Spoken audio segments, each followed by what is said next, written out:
তোর হাজবেন্ড হচ্ছে, তুই তো অনেক বড় বেয়াদব। তুই যদি মহিলা মানুষ না হতি তাহলে কান টান ফাটাই ফেলতাম। এখানে এসে সাধারণ একটু টেলারের সাথে রংবাজি দেখাস কেন? তোর ক্ষমতাবান হলে গরিবের সাথে কেন দেখাস?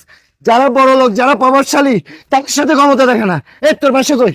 এখানে তোর বাসা কই? বাসা কত গা, বাসা কই? তোর এবার এক কারণের ছিঁড়ে বলা বুঝছো?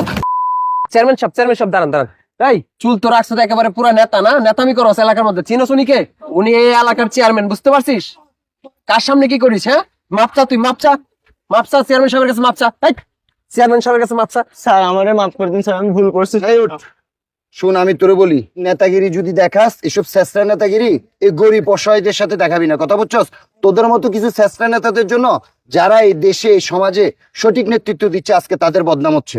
তুই এই অসহায় একটা মেয়ে, গরিব, তুই তার সাথে ক্ষমতা দেখানোটা তোর উচিত আছে? আর আপনি কেমন স্ত্রী? আপনার স্বামীকে মাস্তানি করার জন্য আপনি সুযোগ